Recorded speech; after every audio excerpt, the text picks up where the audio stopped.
Introducing a new era for discerning Australian investors. Brought to you by Ausbiz and backed by deep market insight, professional analysis and a proven track record. Our focus is simple: to connect you with exclusive and compelling investment opportunities. Discover what's next at ausbizcapital.com.au.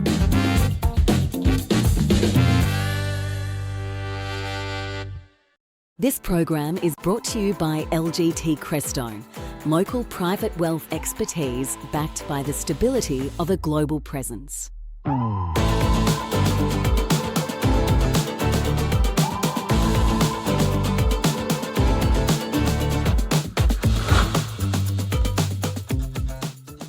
Hello and welcome to the Global View on this Monday. I'm Andrew Gagan. Good to have you with us as we get across what is moving globally. Plenty, obviously, in reaction to the US strike on Iran over the weekend. Now, global equity markets, they finished Friday mixed ahead of that US attack. Investors remaining cautious amid the geopolitical instability. Now, in fact, the latest check, S&P 500 E-minis have paired earlier losses to be down around 1/3%. NASDAQ futures falling close to 0.5%. They were about an hour or two ago, they were about a 1% lower. So perhaps investors just considering perhaps that any retaliation from Iran may be fairly muted at this point. Now on Friday, the S&P and NASDAQ ended lower, while for the week the Dow was little changed. The S&P was down 1/5%, the NASDAQ was up marginally, and Friday's volumes higher than the recent average, with the session marking a triple witching event, which is the simultaneous expiration of stock options, stock index futures and stock index option contracts that take place every quarter. Among the Mag 7, Nvidia is in talks with Foxconn to deploy humanoid robots at its new Houston factory. Alphabet shares fell as Turkish regulators launched a probe to determine if the AI-powered ad campaign product violates competition law. Kroger shares jumped after the grocery chain increased its annual sales growth forecast, while shares of Accenture fell after the IT services provider said new bookings decreased in the third quarter. And US equity funds logged their largest weekly outflow in 3 months last week, as intensifying conflict in Iran and persistent concerns over the impact of tariffs drove investors to reduce risk exposure. Well, the US attack on Iranian nuclear sites is expected to push oil prices higher and prompt a flight to safety as markets assess how the rapidly escalating war in Iran would affect the global economy. The reaction in Middle East stock markets, which traded on Sunday, suggested investors were assuming a benign outcome, even as Iran said it reserves all options to defend itself and warned of everlasting consequences. The UN Security Council met to discuss the US strikes with Russia, China and Pakistan, proposing the 15-member body adopt a resolution calling for an immediate and unconditional ceasefire in the Middle East. Meanwhile, in the US, FOMC member Christopher Wallace said the Fed could cut next month on expectations that inflation from tariffs will be short-lived, saying we could do this as early as July. I think we've got room to bring it down and then we can see what kind of happens with inflation. We've been on pause for 6 months to wait and see, and so far the data has been fine. Well, the US 2-year Treasury fell to 3.91%. The 10-year was down to 4.4%. Markets pricing in a 10% chance the Fed funds rate will be cut by 25 basis points at the next meeting. The US dollar index did close up around 0.1%. The Aussie is down at 64.4 US cents. And risk-off sentiment has seen Bitcoin take a tumble. It's currently just above 100,000 US dollars.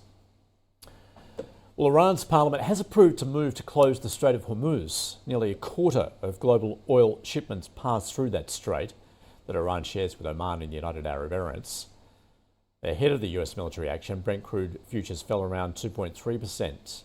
But this morning, in the first market response to the attacks, it's reversed that to be up about 2.5% at $79 a barrel. Copper was off 0.5%, iron ore rising 1% to $93 a tonne, and gold up around 0.5% to $3,382 an ounce. So, let's look at the market implications globally then for what is playing out in the Middle East. And to do that, we are joined by Poole from Ascalon Capital. Isaac, welcome to Monday, of course, as we look for that market reaction to those US military strikes. What have you seen so far? think so far we're seeing a little bit of risk aversion creeping in and concerns around the oil prices, oil price picking up.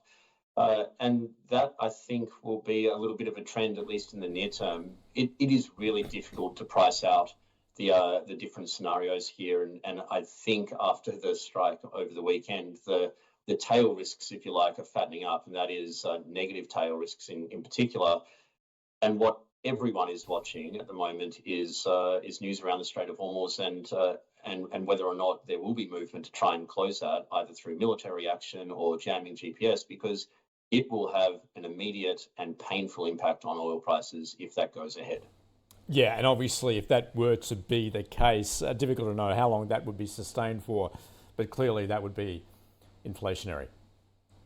It's inflationary and it's stagflationary because the higher oil prices will weigh on economic growth. And of course, it comes at a time where the US is facing potential tariffs being lifted again in Liberation Day 2.0. So this is just adding to a global economic slowdown that is already being taken place. It's adding to sticky inflation. This will be a challenge, not just for the Fed, it's going to be a challenge for investors who have been pricing in a re-acceleration of economic growth when you look at where equity valuations have got to.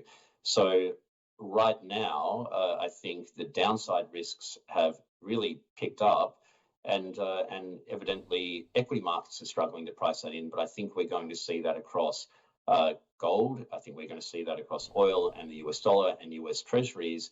This sort of risk-off sentiment starting to make its way through various prices. You mentioned, I mean, obviously we've got the crisis in the Middle East, also tariffs yet to be resolved, but that's that key date coming up next month. Of course, Isaac, equity markets choosing to be optimistic in terms of the so-called taco trade that Trump always chickens out, and that's certainly played out as far as tariffs are concerned. Perhaps there was the assumption that would also be the case of the US getting involved in Iran, but of course that's now proved to be not the case. Exactly. I think that there was a fairly significant element of this that President Trump would choose to either roll back or weaken any US response to Iran in the way that he has done with tariffs, rolling them back at the first sign of market concern. And it does now raise the prospect that perhaps tariffs are implemented, that foreign policy becomes a little bit more hawkish and trade policy is a bit more hawkish, and we see tariffs both re-implemented at higher levels and left on for a longer period of time than what markets are certainly hoping for. And that really has been something. This taco trade has been something that's been helping to push the equity market rally post that April Liberation Day 1.0, and that goal or hope that tariffs being rolled back would allow re-acceleration in economic growth, I think will come under a lot of challenge over the next 6 months. And particularly if we see oil prices on top of tariff increases, it will be very difficult for earnings growth to push higher and justify those current PE valuations. So how do you play this, Isaac, as an investor in terms of positioning, given there are many scenarios on the table at the moment? There are lots of scenarios, and the difficulty investors, particularly multi-asset investors, have had recently is you need to fold into this this whole outlook the risk of fiscal policy being poorly managed in the US, and the risk that pushes US Treasury yields higher at a time when otherwise they would almost certainly be moving lower. I suspect we will see a lot of flow into US Treasuries as people move back to what has been traditionally a safe haven. I think you may see some support for gold as well. But from our perspective, this is a time to consider just moving a little underweight equities, US equities in particular, when they've got these valuations at such high levels, and picking up Treasury yields where they still look relatively attractive compared with cash. Over a 5-year period, we think they'll deliver decent returns, but importantly, they're likely to give some really good downside protection if we do see even worse scenarios unfold. We do have some key data out of the States this week with PCE inflation. You maintaining that the Fed is still some way off from cutting. Interesting, we did hear from Christopher Waller over the weekend, albeit though he is regarded as something of a dove, but certainly talking about the possibility of cutting next month. That's right. I don't think that that's a consensus view held by the Fed, but there is perhaps some concern. I think picking up that with the moves in Iran, with the implementation of tariffs, that economic growth could slow so much that it will outweigh that what otherwise would be a temporary impact on inflation. So yes, Waller has been more dovish, and he's perhaps highlighting a view that isn't consensus. But ultimately, the Fed is going to have to cut this year. I'm confident of that. Growth will slow sufficiently that they will just have to move rates lower. The longer they wait, the more they're going to have to cut. And I suspect we may get to a point later this year where there's an emergency rate cut of 0.5% or so. But I just don't think the Fed's going to get there in July. Inflation is likely to show a small increase year over year when it comes out this week. And so there just won't be enough information for the Fed to cut unless we see a much weaker labour market.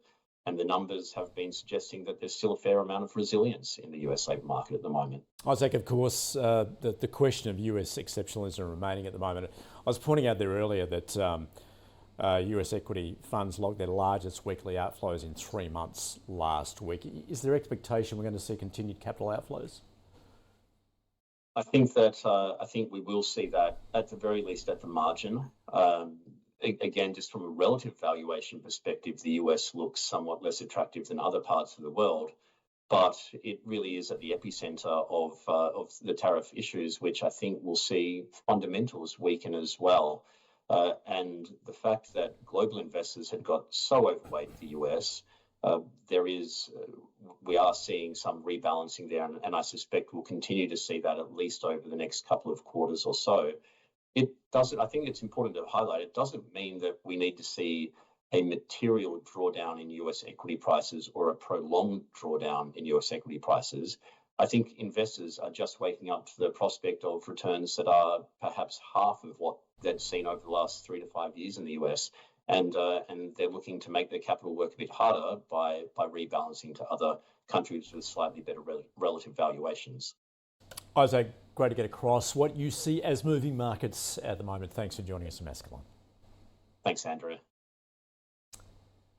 So let's look ahead to where we're likely to start. SPI futures off around 0.25%. As I mentioned there, futures in the States off a similar amount at the moment as markets do respond to that US attack on Iran. We're going to get right across the open in just a couple of minutes' time. Stay with us.